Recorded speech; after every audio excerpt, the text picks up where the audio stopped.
төрийн оролцоог ийм байгалийн баялаг ашиглаж байгаа одоо ашигт малмал ашиглаж байгаа тэр компаниудад хийж байгаа үйл ажиллагаанд нь төрийн оролцоо их болоод ирэх тусам одоо Монголд орж ирэх орлого унж ийн л да. Жишээлх юм бол Монголд ажиллаж байгаа компаниуд ба шүү дээ нийлдээ Лондонгийн, Канадын, Торонтогийн бирж дээр, Хонконгийн бирж дээр, Нью-Йоркийн бирж дээр хувьцаанд арилж яадаг компаниудын хувьцааны ханш бол сүүлийн одоо энэ ашигт малмалын яриа хууль өөрчлөгдөх яриа гарснаас хойш 65 дахин 65% буурч байгаа жишээ байна. Энд чинь Монголд орж ирээд заргаж явах мөнгө л тэнд үгүй хийгээд алга болчихж байгаа. Зөвхөн яриа энэ нэг төслөөс болоод. Тэгэхээр бид нэр ийм булчингүй юм хийж болохгүй. Гэтэл энэ яриа гараа төсөл хилцэгдээд олон улсын хэмжээнд сонин хэвлэл янз янзын байдлаар яригадаад эхэлж гиснийхэн дараагаар энэ асуудлаа нөгөө ерөнхийлөгч маань за энийг бол хаврын чуулганаар хэлэлцүүлж болохгүй байна. Татлаа гэдээ ингээд татаад авчихж байгаа. Тэгэхээр бид нар зүгээр л өөрсдөө орж ирэх байсан мөнгийг л салхин цацаад үгүй болгож байгаа та адилхан болчихж байгаа байхгүй. Гэтэл энэ үнийг эхнээс нь яагаад ерөөсөө тийм бодолцоог юм бэ? Өөрөөр хэлэх юм бол тэгж газар авахгүйгээр зүгээр тэндээ ярилцаж үзээд ийм байвал яадаг юм болохгүй гэсэн бол тэгээд асуудалгүй авцсан бол энэ хэмжээний мөнгийг бид нар халдахгүй шүү дээ. Өөр бас нэг энэ байгалийн баялагын ашиглалтай холбоотой тэр нь төрийн оролцоотой холбоотой зайлшгүй яригддаг нэг ойлголт бол энэ нэг тусгай зөвшөөрлөг гэж юм байна. Тэ. Манайхан нэг би саяхан нэг сонин надаас сурлагч асууж ирлээ би хэлсэн.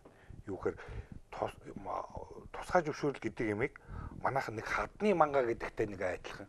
Нэг хүүхдийг нэг айлгадаг штэ нэг эцэг ихэд. За чам хадны манга айдлаа шүү гэднээс гэхэд. Тэр төр нь болохоор зэрэг нэг тийм тусгай зөвшөөрөл гэдэг юмар хадны манга хийгээд за чи ер нь хууль зөрчил чиний тусгай зөвшөөрөлтэй ярина. Чи ингэхгүй бол тусгай зөвшөөрөлтэй ярина гэдэг. Ингээд нэг хадны манга шиг юм ингээд гаргаж ирээд байна. Тэгэхээр энэ бол өөрөө буруу бүр энэ одоо сэтгхүүн бүр их буруу юм руу ороод байна л да. Зүгээр жишээлбэл нэг тоосго үйлдвэрлэдэг нэг уурхай дээр хэдүүлээ ярил л да тийм ээ жишээ аваад. За энэ тусгай зөвшөөрөлтэй байлаа. Энийг нь цуцлаа гэхээр хамгийн түрүүнд тохирох хүн юм бэ гэхээр зэрэг мэдээж хэрэг тэр уурхайн эзэн хөрөнгө оруулагч хамгийн түрүүнд тохирно тэр үгээрээ. Дараа нь хэн хохирох вэ гэхээр тэнд ажиллаж байгаа нэг хэдэн ажилчид ажилгүй болно. За дараа нь өшөө хэн хохирох вэ гэхээр түр өөрөө хохирно. Түр өөрөө хохирно. Нөгөө татвар байхгүй болно тийм ээ. За тэгээд цаашаа яах вэ гэхээр зэрэг нөгөө худалдаа авалт авлагч инээ тэргээд тэгээд та айгүй бол нөгөө уурхай чинь нөгөө хэдэн төгрөгийн зээл мэйл авчихсан байгаа нөгөө банк занкуудаа ингээд болоо ингээд татах гэдэг байгаа байхгүй. Тэгэхээр барилгын салбарын нөгөө ажилчид. Тий. За тэгэхээр зэрэг нөгөө нэг энэ тусгай зөвшөөрөл гэдэг юм чинь цуцлан гэхээр зэрэг эн чинь ингээд гинжин урал явж байгаа байхгүй. Тэгэхээр энэ тусгай зөвшөөрөл гэдэг бүр үгийн ч хэрвээ болдгсон бол салбар байгаа. Би бол тусгай зөвшөөрлийг юу гэж харж байгаа нөхөр зэрэг бизнес эрхлэгч төр хоёрын хооронд ингээд гэрлээд гэрэлтийн бүгжин. Одоо өгсөн чамтай зовлон жаргасан ч одоо зовлон хувааж явна шүү гэдэг тэр юм гэрэлтийн одоо нотлохоо энэ юу байхгүй юу те. Тэгэхээр энэ өнцгөөс нь харж төрийн үйлчилгээ гэдгээс нь тэр нөгөө байгалийн баялаг ашиглаад бизнес хийх гэж байгаа. Бизнес гэдэг маань би одоо ашигтай үйл ажиллагаа явуулаад нийгэмд хэрэгтэй юм хэлэх гэж байна л да. Тэрнээс манайхан бизнес гэдэг чинь мөч олон утгаар нь ярьдаг шүү дээ тий. Тэгэд яг тийм хууль дүрм журмынхаа дагуу явуулах гэж байгаа тэр бизнесийнхнийг төрн ингээд яг зөв дэмждэг тэрүүгээр бүр тусгай зөвшөөрлөөрөө бол төрийн үйлчилгээг үзүүлдэг. Тэрнээс хадны манга айлгадаг гэд бишээ. Тэрнийг нь цуцалж чадахгүй хизээч. Яг гэвэл төр чин тэр хэдэн хүнийг ажилгүй болгож чадахгүй. Нөгөө татвараа авмаар байна тий. Тэр энэ нэг юм гажигтай тогтолцоо байдаг. Энийг нэг өөрчлөх зайлшгүй нэг шаардлага байгаа юм шиг харагдав. Одоо сүүлийн үед бол цуцлах ямархан болсон байна шүү дээ. Жишээлхэд одоо хотын захиргаанаас гаргасан нэг юу вэ шүү дээ. Хэрвээ та байгууллагынхаа гадна талын орчныг 50 м-ийн дотор цэвэрлэхгүй бол газар эзэмших эрхийг чинь хурааж авнаа. Хөөцөр газар эзэмших эрхийг чинь хурааж авахаас өмнө олон шийтгэл ногдуулж болно шүү, тооргож болно. Захиргааны арга хэмжээ авч болно.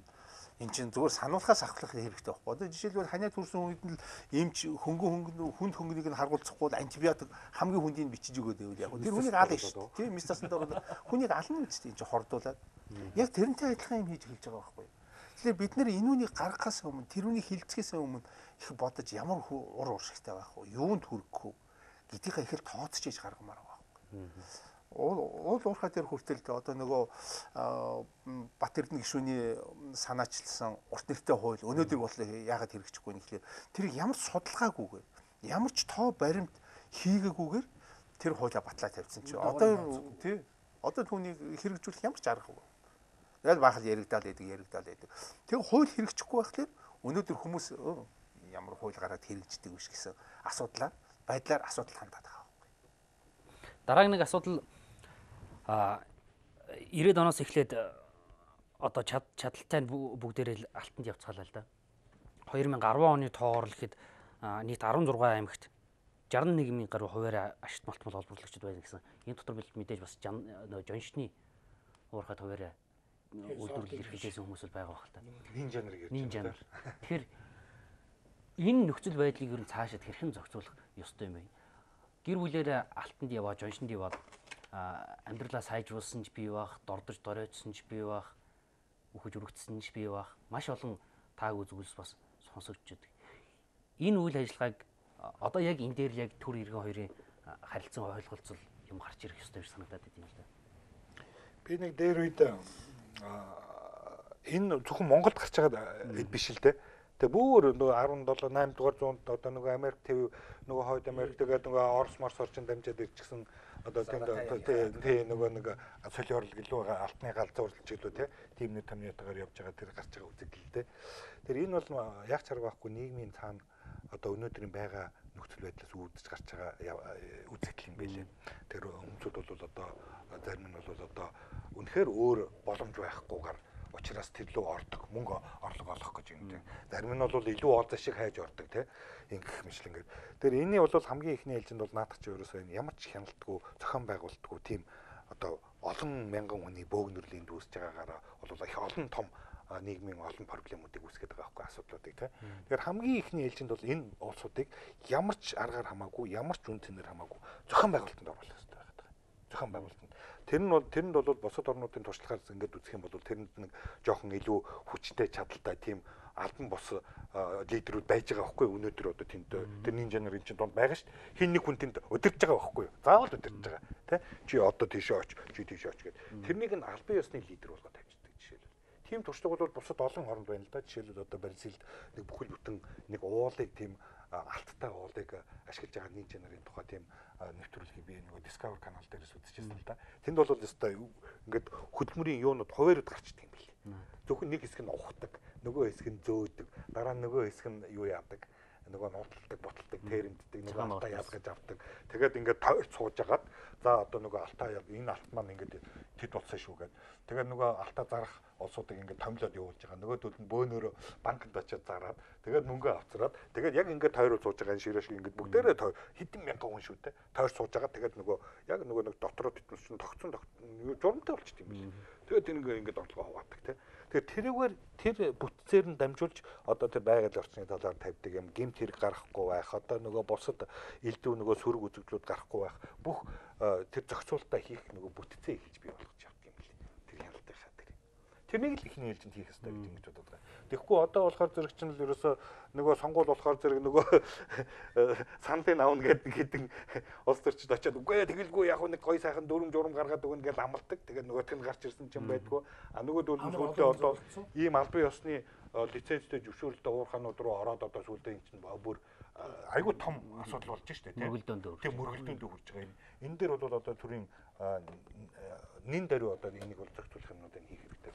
Ер нь зохицуулах нь нэлээд олон жил ярьсан бас нэг журам мэдэр бол гаргасан. Тэгээд тэр бол одоо ерөөсөө хэрэгжихгүй байна л да. Ер нь өнгөрсөн оны тэр аудитын дүгнэлтээс харахад тэр орон нутгийн төсвийн төлөвлөлтөнд орлогыг тодорхойлох боломжгүй ажил үйлчилгээ хуваар эрхлэгчдийг тоог мэдүүлдэг байсан юм байна. Энэ дотор энэ нин жанрын тоог мэдүүлдэг байсан юм байна л да.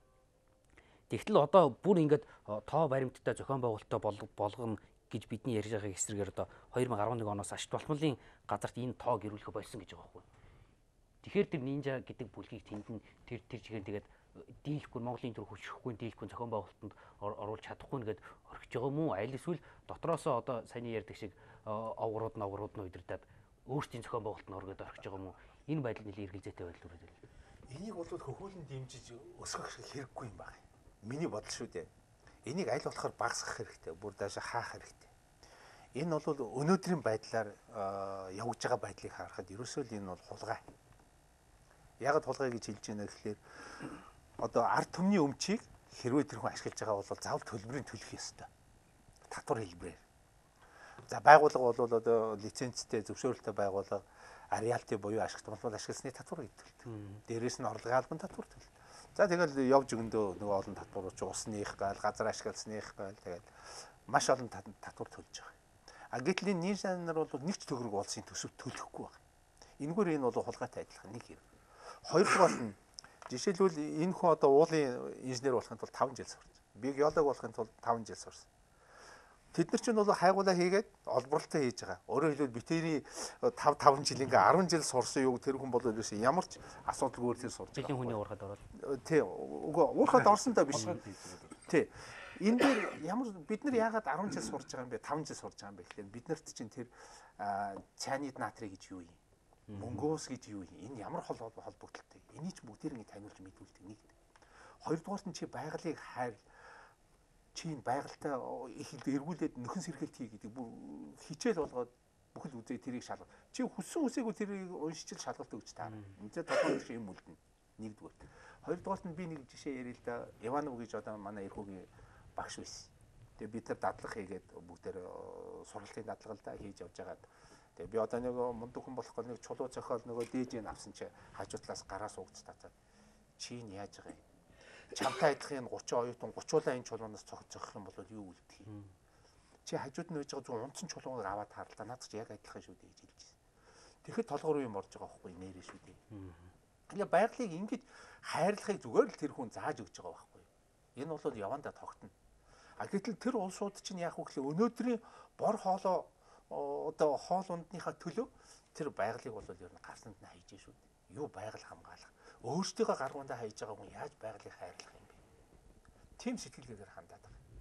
Энийг бид нэр аль болохоор одоо тэр чадчил өгвөл таслан зогсоох хэрэгтэй. Шууд таслан зогсоож болохгүй л одоо сая хэлдгээр ихний байж байгаагийн зохион байгуулалтанд оруулаад шинээр аль болохоор тэр бий болох нөхцлүүдийг нь хаахаар ийм үйл ажиллагааны үүдид старата арга хэмжээ авч ижил эднэр боловлох хэрэгтэй. Ер нь бичил уурхай гэж яриад байгаа. Энэ бол яг үнэндээ уурхай биш л те. Яг нариндаа уурхай биш те. Бичил уурхай гэж байгаа нэрээ. Ер нь бол яг хэвтэ тэгээд тэндээс хүүхдийнхээ сургалтын төлбөрийг төлдөг. Үнэхээр орон нутаг болоод төр ингээ ажиллаар хангаж чадахгүй. Одоо тодорхой хэмжээгээр л одоо төрийн үйл ажиллагааны доголдолоос болж тэр хүмүүс ч бас амьдрах гэж үзэж байгаа юм хүмүүс. Гэхдээ бичил уурхай хамгийн том одоо байж бичил уурхай гэж яриад байгаа энэ юмны байж болохгүй асуудал юу гэхээр тэд нар бол нөхөн сэргээлт хийх ямар ч боломжгүй. Дөнгөж нэг олсон ийм одоо алтаа борлуулад өөрснийхөө амин зургийг яаж байгаа хүмүүс яаж тэр байгалыг нөхөн сэргээх юм бэ? А тэгээд дээр нь бол одоо нөө жаргал сайхны ярьдаг хадны мангаа гэдэг шиг тусгай зөвшөөрөл юм уу ямар нэг төртэй холбогдсон эрхтийн баримт бичиг байхгүй учраас яаж дураараа загинж болох ийм байдал бий болж байгаа. Тийм учраас энийг бол ашиглалтын хуулинд оруулаад хуульчлахад хэцүү. А бүр таслан зогсооно гэхээр нөгөөд гарах сөрөгүр дагавар нь бас хэцүү. Тийм учраас энийг бол ер нь одоо үндсэндээ бол энийг болиулах хэрэгтэй. Болиулахдаа тэнд ажиллаж байгаа Монгол улсын иргэн бас л одоо хөдөлмөрлөх, ажиллах, амьдрах хэрэгтэй. Тэр эрхийн тодорхой хэмжээгээр зохицуулж өгөөл тэгэл ер нь хаахал хэрэгтэй. Ойлгох хэрэгтэй. Тэрнээс бол тэр байгаль орчин нөхөн сэргээх, эргэж одоо хаалт маалт тэр асуудлаар бол ярих юм байхгүй. Үнэхээр боломжч байхгүй. Тэр нь хамгийн гол одоо хэцүү юм нь бол тэрэндээ л байна гэж ойлгодог. Бүгд сая нэг сонирн болгоод хэлэхэд би оны өмнөхөн Америкийн Колорадо мужид нэг очиж ажил хэргийн уулз тэгээд ирсэн юм л да. Тэгээд тэр үед би нэг Rocky Mountain гэдэг татар юугаар уулаар нь явсан л да. Тэгэхэд тэнд нэг хуучин хаагдсан байсан уул уурхайнууд олон уурхайнууд билдэ. Колорадо мужид чинь нэгэн хэсэгт Америкийн уул уурхайн төв байсан шүү дээ. Их олон уурхайнууд тэрэн дотор алтны их олон уурхайнууд байдаг. Тэгсэн чинь нэг ажиглагч чи их сони юм бол тэнд хүмүүсүүд алт угаага зогсож ирлээ. Тий. Гэхдээ тэр нь бол нөгөө хуучин алтны уурхайнуудын хаягдлаас.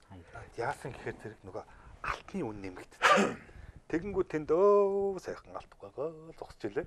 Тэгэхээр тэд бол нөгөө нэг юу байгаль орчин хороодог сөнөөдөг одоо тийм арга маргаар юунууд биш л дээ. Зүгээр яг нөгөө нэг ингээл одоо тэгээд зүгээр нэг хобби маягаар тий. Зүгээр одоо манайхан бол нэг шороо орд ашиглаж явах үед 100 кг 50 кг ингээд ашиглаад одоо жинхэнэ өнөө эдийн засгийн уур ашиглаад гэтэл ухаалаг хүмүүс бол 20 кг алтыг 20 жил ашиглаж байгаа гэж. Яаж ашиглаж ийм нэхэр сайхан нээцсэн, элсийг гаргацсан, тэгээ бүх норчныг бүрдүүлсэн. За энэ нэг багш хүн байлаа гэхэд та алт угааж үз эндээс. Одоо ингээд тодорхой хэмжээгээр мөнгө төлөөд орж ирдэг. Тэгээ өөрөө угаагаад та олсон алтаа ав гэд. Тэгээ яг хичнээн хэмжээний яан тэрнээсээ татвар төлөөд ингээд явдаг. Яг үгээр тэр нөгөө аялал жуулчлалын тэгсэн мөртлөө тэрийг өөрөө мэдрэх энэ тиймэрхүү маягийн. Тийм тэгээд яг бас нэг яг та одоо бид нар сая тэр нэг ерөнхийлөгчийн санаалтсан ашиг малмлын хуулийн талаарч бас тойруулаад нэлээд ярьж байгаа. Тэгээд сая тэр нэг сүүлийн уулзсан дээр ерөнхийлөгчөөс өгсөн нэг чиглэл байгаа юм байлээ л дээ. Тэр нь болохоор зэрэг одоо өнгөрсөн хугацаанд бидний алдсан онцсон зүйл маань юу байгаа, тэрнээс авсан сургамж юу байх хэвээр юм бэ гэдэг нэг тийм судалгаа хиймээр байна гэж хэлсэн байлээ. Тэр бол би бас нэлээд их зөв зүйтэй санаачлаг байна гэж бодож байгаа. Тэгээ тэрнийг жишээлбэл одоо би юун дээр хэлэх гэж байна вэ гэхээр зэрэг одоо 2006 онд уул уурхайн салбарын хой наад чинь болохгүй гэж удаа дараа одоо албан бичгээр мэдэгдээд хэвлэл мэдээлэлээр хэрэгсээ сүүлдээ болохгүй болохоор төрийн ордны хүртэл одоо тойрж жагсаж байгаад хэлсэн тэр нэг нөгөө гинтийн ашигын татвар гэдэг юм чинь одоо хийж болохгүй шүү. Ийм бүх хамаг хууль ёсны бизнесийг чинь хууль бус юм руу оруулах гэж шүү гэж хэлсээрээ л тэр хууль гарсан л да. Тэгээ тэрний үр дүнд бол одоо манай Монгол улсад бол одоо нөгөө нинжа нарын тоо маш их нэмэгдсэн, нинжа нарыг мүд сайн дэмжиж өгсөн.